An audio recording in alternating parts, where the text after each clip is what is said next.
Il y a une raison à l'enterrer. Non pas parce qu'il était hors de propos, mais parce qu'il était trop dangereux. Le livre d'Enoch n'était pas destiné à être oublié. Ce texte ancien ne fut pas effacé, réduit au silence et arraché du canon sacré par accident, mais délibérément. Il ne s'agissait pas de supprimer un mythe, mais de supprimer un avertissement. Un témoignage de la fracture céleste, un plan de défiance céleste. Et une fois lu, on commence à comprendre pourquoi. Ce texte ancien ne vous dit pas quoi croire. Il vous montre ce qui a été perdu et ce qui a été libéré. Il parle d'être créé dans la pure lumière, investi de la domination sur des royaumes bien au-delà de notre compréhension. Pas de démons, pas de monstres, des anges, des gardiens, des observateurs. Mais quelque chose a changé. En eux, en nous, ils n'ont pas seulement observé, ils ont désiré. Ils n'ont pas seulement guidé, ils ont chuté. Le livre d'Enoch n'est pas une fable. C'est un jugement. Dans ces pages, nous découvrons l'origine indicible de la corruption, qui ne trouve pas son origine dans l'homme, mais dans le ciel lui-même. Il parle des veilleurs, sentinelles divines chargées de veiller sur l'humanité, qui ont rompu les rangs et sont descendus dans le monde de la chair. Leur crime, l'union avec des femmes. Mais leur chute a été plus profonde que la luxure. Ils ont ouvert des coffres de connaissances qui n'étaient pas destinés aux esprits mortels. Les secrets des étoiles, de la guerre, de la séduction, du pouvoir. Et leurs conséquences façonnent encore le monde dans lequel vous vivez. Leurs descendants n'étaient pas des enfants, c'étaient des abominations, des hybrides, des géants, des néphilim, des créatures nées du sang angélique et du désir humain, dont la tyrannie a transformé la terre en une prison de sang et d'os. Mais ce n'était que le début. Le livre d'Enoch vous emmène dans le tribunal divin, où les archanges brûlent de justice, où les déchus sont condamnés à l'abîme. Où Enoch, le seul mortel à avoir accès à l'architecture céleste, marche parmi les flammes et enregistre ce qu'il voit, ce qu'il entend, ce qu'il attend. Ceci n'est pas une conspiration. Voici l'histoire cosmique, effacée de votre Bible, mais jamais effacée de la réalité. Dans cette série, vous marcherez sur les ruines d'une vérité oubliée. Vous serez témoin de la rébellion qui a commencé au ciel et qui n'a jamais vraiment pris fin. Vous verrez comment le pouvoir sans obéissance mène au chaos. Comment l'orgueil peut transformer même la lumière la plus éclatante en ténèbres dévorantes. Et comment un homme, Enoch, est devenu la voie du jugement dans un monde en proie à la destruction. Vous ne serez plus le même après cela. Reste avec moi, car une fois le voile levé, tu comprendras pourquoi le ciel a tant cherché à te cacher ce livre. Il n'était jamais censé interférer, seulement observer. Les veilleurs n'étaient pas comme les anges que nous imaginons souvent, harpes ailées et robes scintillantes. Non, c'étaient des êtres d'un rang incompréhensible, forgés dans l'éclat, postés au seuil entre le ciel et la terre, chargés de surveiller le déroulement de la création, d'observer le progrès humain et d'en rendre compte au trône du Tout-Puissant. Ils étaient les sentinelles de la volonté divine, gardiens de la lignée qui séparait l'immortel du mortel. Mais la proximité engendre la tentation. Et avec le temps, leur regard s'attarda trop longtemps. À mesure que l'humanité se multipliait, sa beauté aussi, sa complexité aussi. Les veilleurs, autrefois distants et radieux, commençaient à ressentir une onde étrangère traverser leur essence, le désir. Non pas la curiosité, non pas la compassion, mais une soif qui n'était pas censée posséder. Parmi eux se trouvait un nom que l'histoire n'a pu effacer. Semjaza. Il n'était pas seulement l'un d'eux, il était leur chef. Respecté, craint, brillant, mais sous la splendeur de sa mission, quelque chose de sombre commença à s'éveiller. Il vit les femmes de la terre et les trouva belles, mais plus que cela, il envia leur liberté. Il envia le choix. Pour les anges, la loyauté n'est pas une épreuve. Ils sont la loyauté même. Mais Semjaza voulait plus. Il n'a pas seulement succombé à la tentation, il l'a orchestré. Il savait que défier le Créateur entraînerait un jugement inimaginable. Mais il savait aussi que seul, il serait brisé. Alors, il élabora un plan, un pacte, une conspiration sacrée. Il rassembla les autres veilleurs au sommet du mont Hermon, là où la terre semblait effleurer le bord des étoiles. Le vent était violent, les pierres anciennes. Et là, lors d'un rassemblement qui n'aurait jamais dû avoir lieu, 200 êtres divins se tenaient côte à côte et se rebellaient. Ils s'étaient liés par un serment inviolable, descendre dans le royaume des hommes, prendre des épouses humaines et révéler des secrets célestes qu'aucun mortel ne devrait jamais posséder. Leurs voix résonnèrent comme le tonnerre à travers les montagnes. Leur serment n'était pas murmuré, il était déclaré. Et à cet instant, le ciel retint son souffle, car ce qu'ils avaient fait était irréversible. Ce n'était pas un acte de faiblesse, c'était la guerre, une rupture délibérée de la chaîne de commandement divine. Les veilleurs ne tombèrent pas par accident, ils sautèrent. Et ce qui laissèrent derrière n'était pas seulement un protocole brisé, c'était la structure brisée de l'ordre cosmique lui-même. Le vent hurlait sur les falaises déchiquetées. Le ciel, autrefois immobile, semblait agité d'inquiétude. Et au sommet du mont Hermon, une montagne plus ancienne que les empires, dont les sommets effleuraient le voile du divin, l'histoire était sur le point de se fendre en deux. 200 veilleurs se tenaient en silence, leur corps flamboyant des séquelles du ciel. Il n'était pas encore brisé, pas damné, pas déchu. Mais il se tenait au bord de ce qu'aucun ange n'avait jamais osé faire auparavant, une décision. Semjaza fut le premier à parler. Sa voix était ferme. Elle n'était pas incertaine. Elle résonnait comme le son d'une épée tirée à la cour du Très-Haut. Et ses mots étaient simples, une proposition de défier leur nature profonde. Il descendrait, il prendrait des mortels.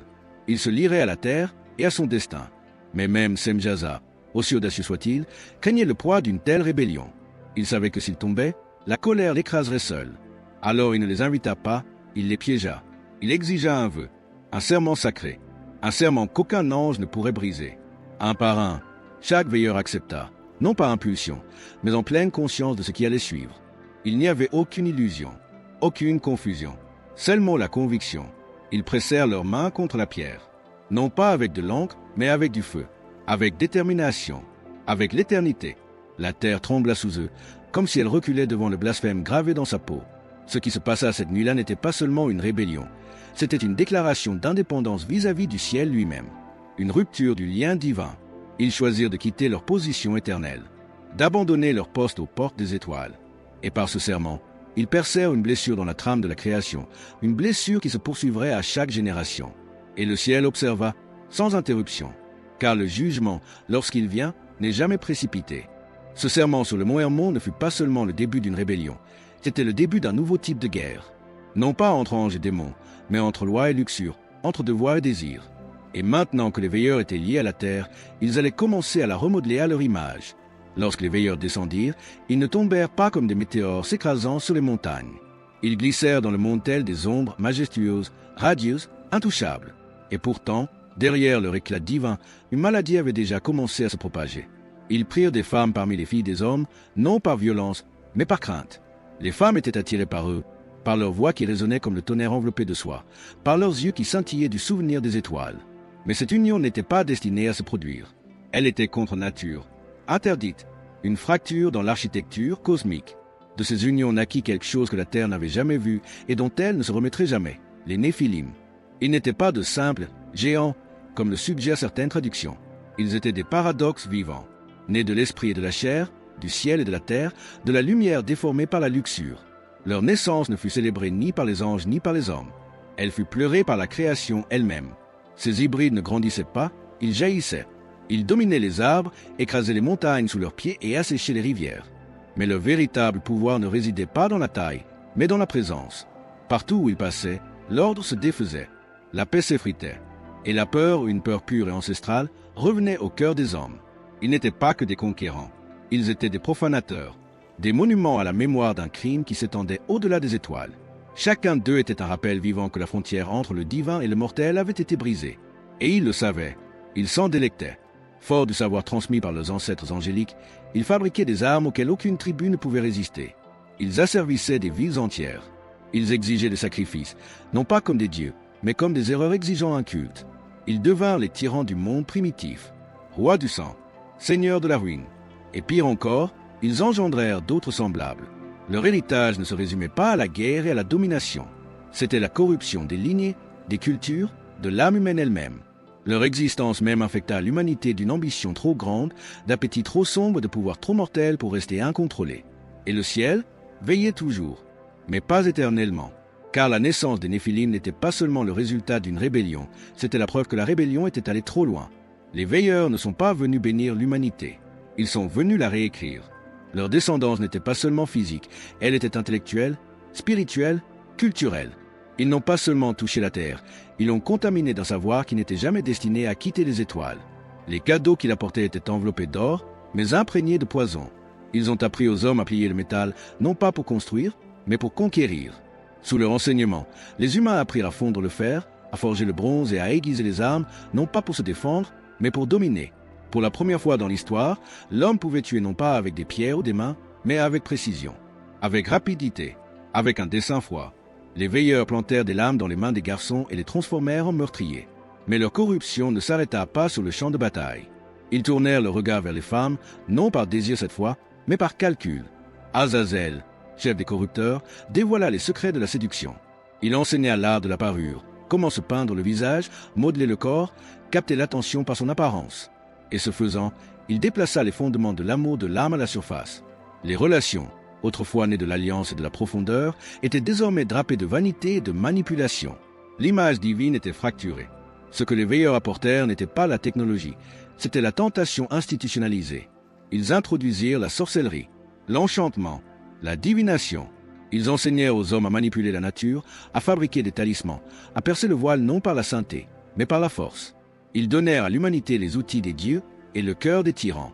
Des générations entières grandirent à l'ombre de ce savoir interdit, et peu à peu, la notion d'être humain commença à s'estomper. La pureté de l'Éden se transforma en mythe, remplacée par des cités bâties sur la peur, gouvernées par l'acier, séduites par les apparences. La frontière entre le bien et le mal n'était plus gravée dans la pierre. Elle était tachée de cendres et d'ambition. Et c'était là le plus grand crime des veilleurs. Non pas qu'ils aient transmis le savoir, mais qu'ils l'aient transmis sans sagesse, sans retenue, sans révérence. Ils transformèrent l'âme humaine en champ de bataille et lui apprirent à s'autodétruire. Ils ne se contentèrent pas de vivre parmi les hommes. Ils les gouvernèrent. Les Néphilim n'étaient pas rois par lignée, ils régnaient par la force. Leur seule présence brisa l'équilibre de la création. Nés d'une union interdite, forgés dans la rébellion, ils s'élevèrent tels des cataclysmes vivants, et le monde s'inclina sous leurs pieds. Ils furent les premiers tyrans, ni figures politiques, ni chefs de guerre, des âmes vivantes, des tempêtes charnelles qui gravaient leur nom dans le sang des montagnes et des monuments.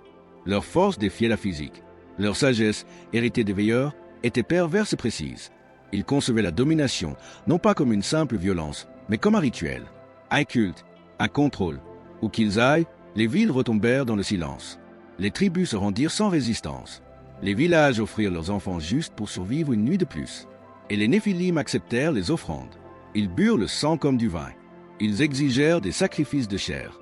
Ils transformèrent le monde primitif en un théâtre du désespoir, où les forts régnaient éternellement et les faibles n'étaient que le carburant de leur ego. Il n'y avait pas de loi, seulement des décrets gravés dans la peur. Ils se moquèrent du divin. Ils imitèrent les anges qui les avaient engendrés. Ils ont construit des autels à leur image. Ils se sont érigés en Dieu et l'humanité en esclave. Mais leur cruauté n'était pas fortuite. Elle était systématique, stratégique. Ils n'ont pas seulement conquis le corps, ils ont brisé la volonté. Ils dressèrent les hommes les uns contre les autres, les familles contre les familles, les générations contre les générations. Le souvenir de l'Éden fut effacé, et à sa place s'éleva un monde gouverné par le traumatisme, transmis comme un héritage. Des lignées entières naquirent en captivité. Des nations entières oublièrent ce que signifiait être libre. Et tout cela était le résultat d'un simple serment prononcé sur une montagne. Maintenant, ses conséquences résonnèrent comme le tonnerre à travers les âges. Mais la justice s'éveillait, car même sous le règne des Néphilim, les cieux ne restèrent pas inactifs. Les cris des opprimés, la terreur de la terre, la fragilité de la création, tout cela s'élevait. L'heure du jugement était proche. Le silence du ciel n'était jamais une absence, c'était un avertissement. Pendant des siècles, les veilleurs crurent que le ciel avait changé de visage, que le trône qu'ils avaient abandonné avait livré la terre à son destin. Mais le jugement n'est pas bruyant, il n'est pas précipité. Il attend jusqu'à ce qu'il soit irréversible. Et maintenant, c'était le cas. La terre tremblait, non pas de guerre, mais de réponse. Une contre-mesure divine s'élevait, non pas des hommes, mais du cœur même de la justice céleste. 4 noms s'enfermèrent dans les cieux, non pas en son, mais en lumière, en feu, en une présence indicible. Michel, Uriel, Raphaël, Gabriel, ce n'étaient pas des messagers, ce n'étaient pas des symboles. C'étaient des exécuteurs, les mains de la loi divine rendues manifestes, les gardiens de l'équilibre éternel. Et ils avaient été appelés non pas pour conseiller, mais pour mettre fin. Leur descente ne ressemblait pas à celle des veilleurs. Il n'y avait pas de murmure, pas de séduction, seulement des comptes à rendre. Michel, le guerrier. Sa lame ne brillait pas, elle rugissait. Forgée dans le souffle de l'Éternel, elle n'était pas faite pour tuer, mais pour arracher la corruption de la création elle-même. Il mènerait la charge, non pas avec rage, mais avec une autorité divine. Uriel, l'œil. Il n'apportait aucune arme, seulement la lumière implacable, aveuglante, pure. Où qu'il porte son regard, les péchés cachés se dévoilent. Aucune obscurité ne peut lui survivre. Aucun secret ne peut rester enfoui. Raphaël, le guérisseur. Mais pas pour les méchants. Il était venu réparer la déchirure de la création, restaurer ce qui pouvait encore être sauvé, mais il était sans pitié pour les coupables. Gabriel, la voix. Son arrivée signifiait que la sentence était déjà prononcée. Il était la trompette du jugement et non son négociateur. Et lorsque ces 4-là se mirent en mouvement, les cieux eux-mêmes se mirent en mouvement avec eux. Les veilleurs le sentirent. Les Néphilim le sentirent. La terre, brisée et violée, recommença enfin à respirer, non pas en soulagement, mais en préparation. Le décret avait été prononcé. Les veilleurs seraient liés par des chaînes non pas de fer, mais de ténèbres jetés dans les profondeurs, leurs noms rayés des cieux, leurs rangs effacés, leur héritage maudit, et les Néphilim seraient effacés, ni pardonnés, ni épargnés, rayés du monde par un flot de colère qui submergerait leurs monuments, leurs lignées et leurs mémoires, jusqu'à ce qu'il ne reste que la ruine. Ce qui avait commencé par le désir finirait par la destruction. L'ordre divin n'était plus silencieux. Il était en marche. Le ciel ne parlait pas. Il pleurait. La première goutte n'était pas un avertissement. C'était un verdict, lourde, froide, ancienne. Elle portait le poids du jugement, non seulement pour une génération, mais pour un monde qui avait abandonné son Créateur. Les Néphilim, pour la première fois, ressentirent la peur. Ils avaient ébranlé des montagnes, fendu des rivières, construit des cités d'ossements. Mais maintenant, les cieux s'étaient retournés contre eux. Le ciel s'assombrit, non pas de nuages, mais de silence. Le genre de silence qui précède l'exécution. Puis la pluie se mit à tomber. Pas une tempête, une purification. Elle ne tombait pas des nuages, elle provenait de la colère de Dieu lui-même. Le sol trembla sous leurs pieds. La terre, autrefois asservie, ouvrit la bouche comme une créature blessée haletant pour se libérer.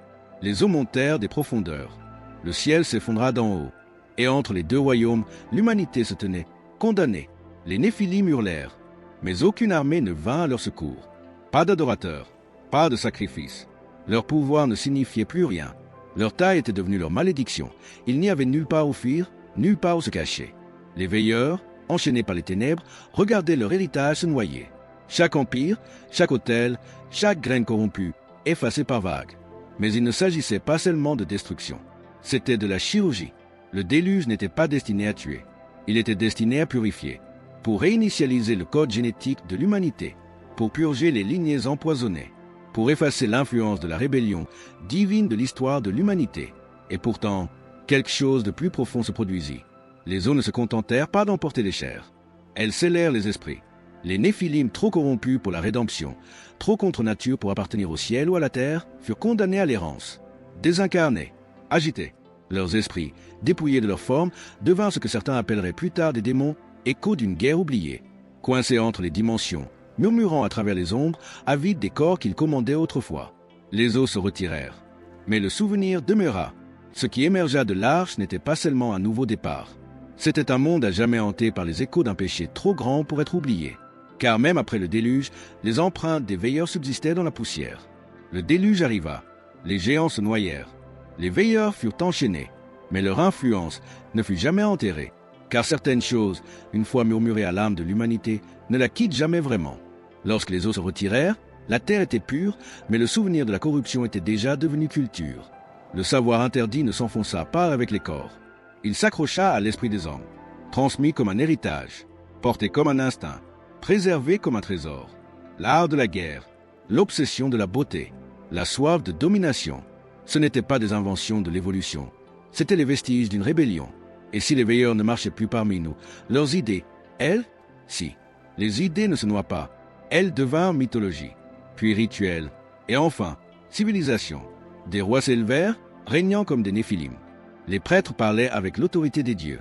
Les empires furent bâtis avec les mêmes outils que les veilleurs enseignèrent aux hommes à forger, non seulement des armes d'acier, mais des armes idéologiques. Ce que les veilleurs ont commencé n'était pas une simple chute. C'était un modèle, et l'humanité l'a suivi. Chaque époque a ses échos. Des cités qui exaltent la vanité au détriment de la vertu. Des systèmes qui récompensent la domination au détriment de la sagesse. Des technologies qui progressent plus vite que la morale. Le pouvoir ne servait pas autrefois à guérir, mais à contrôler. Même nos plus hautes tours de Babylone aux horizons modernes s'élèvent avec la même ambition, atteindre le ciel sans le ciel. Les esprits des Néphilim, agités et coupés de la lumière, errent encore.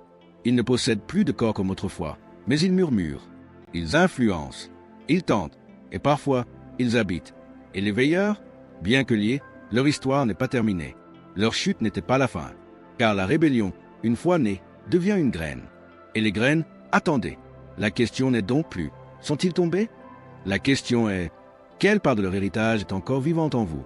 Alors que le monde était noyé dans le sang, que les anges tombaient, que les géants régnaient et que l'humanité se fracturait sous le poids de secrets qu'elle n'était pas censée porter, un homme emprunta un chemin différent. Il s'appelait Enoch, et contrairement aux autres, il ne recherchait pas le pouvoir, il recherchait la présence. L'histoire d'Enoch est souvent éclipsée, coincée entre les généalogies et les versets ignorés par le regard moderne. Mais dans la bataille invisible entre le ciel et la terre, Enoch n'était pas une note de bas de page. Il était un pont, immortel, de chair, de poussière, et pourtant choisi, non pas parce qu'il était sans défaut, mais parce qu'il marchait avec Dieu pas une fois, pas deux, mais chaque jour, délibérément, dans un monde qui avait oublié comment. Quand les veilleurs tombèrent, Enoch observa. Quand les Néphilim se levèrent, Enoch écrivit. Alors que d'autres se noyaient dans un savoir interdit, il devint le scribe du ciel, enregistrant des visions si vastes qu'elles brisèrent les limites du langage humain. Ses écrits n'étaient pas des spéculations, c'étaient des révélations. Il vit la machine divine qui gouverne le cosmos, les étoiles ordonnées géométriquement, les cycles du temps, les observateurs des vents, les portes du soleil. Il se tint dans les chambres où les anges étaient jugés. Il entendit les décrets du Très-Haut retentir comme un tonnerre enveloppé d'éternité. Et, d'une manière ou d'une autre, il y survécut. Mais Enoch ne se contenta pas d'assister au jugement. Il intercéda. Il se tint devant le trône, non pas pour lui-même, mais pour les déchus. Les observateurs, désormais prisonniers de l'agonie, le supplièrent de transmettre leurs supplications à Dieu. Et Enoch, bien qu'humain, marcha dans le feu de la justice divine, porteur des paroles de ceux qui l'avaient défié. Nul autre homme n'avait jamais fait cela. Nul autre homme ne le ferait jamais. Et une fois sa tâche accomplie, il ne fut pas enterré. Il ne fut pas pleuré. Il disparut. Les Écritures le disent clairement. Enoch marchait avec Dieu, et il ne fut plus, car Dieu le prit. Il ne goûta pas la mort. Il fut transporté non seulement au ciel, mais dans l'histoire, dans la prophétie, dans le livre éternel de ceux qui s'élevèrent là où d'autres tombèrent. Enoch n'était pas qu'un homme. Il était le miroir de ce que l'humanité était censée être, un rappel que même dans un monde submergé par la corruption, l'intimité avec le divin est encore possible. Le déluge ne marqua pas la fin. Ce n'était que la réinitialisation. La rébellion ne s'est pas noyée. Elle a évolué. Ce qui a commencé sur le mont Hermon, une fracture dans les cieux, une séduction de l'âme, une guerre déguisée en désir n'a pas disparu avec les Néphilim. Cela a simplement changé de forme. Et maintenant, cela vit, à chaque génération. C'est la vérité que trop de gens ignorent. La bataille qui a commencé dans les étoiles continue en vous. Elle ne se livre pas avec des lances ou des épées, mais avec des choix, avec des murmures dans l'obscurité, avec des pensées que vous n'avez pas suscitées mais que vous ne pouvez ignorer, avec des tentations qui résonnent avec un souffle ancien. Les veilleurs sont peut-être enchaînés, mais leurs semences ou leurs plans vibrent à travers l'histoire, dans des rois qui règnent avec cruauté, dans des scientifiques qui libèrent le pouvoir sans conscience, dans des influenceurs qui font de la beauté une arme, dans des cultures qui privilégient l'orgueil à l'humilité, l'excès à la sagesse, l'empire à l'âme. Et pourtant, les gardiens demeurent. Les archanges n'ont pas pris leur retraite. Leur flamme ne s'est pas éteinte. Ils se tiennent toujours debout, invisibles, éternels, retenant la marée, pas seulement autour de nous, mais en nous. Car cette guerre n'est pas une question de territoire. C'est une question d'allégeance. Ce n'est pas une question d'anges et de démons dans des royaumes lointains. Il s'agit de la guerre quotidienne qui se déroule dans votre cœur, entre la lumière et l'ombre, entre la reddition et la rébellion. Chaque compromis, chaque ambition sans révérence, chaque soir de pouvoir sans but précis. C'est le même courant qui a tiré les veilleurs des étoiles. Mais il en va de même pour chaque acte d'obéissance, chaque résistance silencieuse. Chaque fois que vous choisissez la vérité plutôt que le gain, l'amour plutôt que l'orgueil, la sainteté plutôt que l'instinct, cela devient une attaque contre les ténèbres qui se glissent encore derrière le voile. Vous n'êtes pas seulement une partie de cette histoire. Vous êtes un champ de bataille. Et dans cette guerre, la neutralité est une illusion. Le livre d'Enoch ne se contente pas d'exposer le passé. Il révèle un schéma qui se joue en silence, dans les décisions, dans les destinées. Un schéma auquel on ne peut échapper. Seulement une réponse. La question n'est donc pas « La guerre finira-t-elle » La question est « Quel camp servirez-vous » avec vos mots, votre temps, votre âme. Cette histoire n'a jamais été que de l'histoire. C'était un miroir, la chute des veilleurs, l'ascension des Néphilim, le déluge qui a réinitialisé le monde. Rien de tout cela n'a été écrit uniquement pour informer. Il a été écrit pour avertir, pour réveiller, pour vous rappeler que les plus grandes guerres ne se livrent ni dans les cieux ni sous les mers. Elles se livrent dans le silence du choix. L'orgueil était la graine, le pouvoir était la tentation. Mais la chute est venue de l'oubli de celui qui les a donnés. Et maintenant, ce même choix se présente à vous. Car la guerre n'est pas terminée. Elle continue de s'écrire entre vos mains, dans vos pensées, dans votre génération. Les veilleurs sont tombés pour ce qu'ils désiraient. Enoch est ressuscité grâce à ceux avec qui il marchait. La différence n'a jamais été la force. C'était la direction. Nous vivons dans un monde qui exalte la rébellion, glorifie le savoir interdit et couronne le chaos de liberté. Nous appelons la corruption progrès. Nous appelons l'auto-exaltation spiritualité. Nous faisons écho aux mêmes murmures anciens, mais avec des noms modernes. Pourtant, même maintenant, au milieu de ces ténèbres, la lumière ne s'est pas éteinte. Vous n'étiez pas destiné à répéter les erreurs des déchus. Vous étiez destiné à les surpasser non pas en puissance, mais en humilité, non pas en connaissance, mais en sagesse, non pas en domination, mais en alignement. Le livre d'Enoch est plus qu'un parchemin oublié. C'est un code. Une alarme divine enfouie dans le temps refait surface parce que l'heure l'exige. Alors, vous devez décider. Suivrez-vous la voie des veilleurs ou les traces d'Enoch? Car au final, la seule chose plus terrifiante que de tomber du ciel est de choisir de ne pas se relever quand on le peut encore. Vous avez maintenant parcouru une histoire enfouie depuis des siècles. Vous avez vu ce que les anges craignaient et ce que les hommes ont oublié. Vous avez touché le ciel et les ombres qui le défiaient autrefois. Mais cette histoire ne s'arrête pas avec la vidéo. Car la vérité, une fois réveillée, ne se rendort plus. Si ce voyage a éveillé quelque chose en vous, s'il vous a fait voir le monde différemment, ne serait-ce qu'un instant, alors vous n'êtes pas seul. Cette chaîne s'adresse à ceux qui cherchent encore, toujours en questionnement, toujours avides de vérité que les institutions ont eue et que le temps a tenté d'effacer. Alors, passez à l'étape suivante. Abonnez-vous non seulement au contenu, mais à la quête. Activez la cloche de notification et restez connectés. Car ce que nous avons découvert ici n'est que le début. Une autre vidéo vous attend en ce moment même, en train d'apparaître à l'écran. Cliquez dessus. Continuez. Car une fois qu'on commence à arpenter les couloirs secrets de l'histoire, on ne peut plus se rendormir. À la prochaine. Gardez les yeux ouverts, gardez votre âme ancrée, et ne cessez jamais de chercher la lumière, même dans les lieux interdits.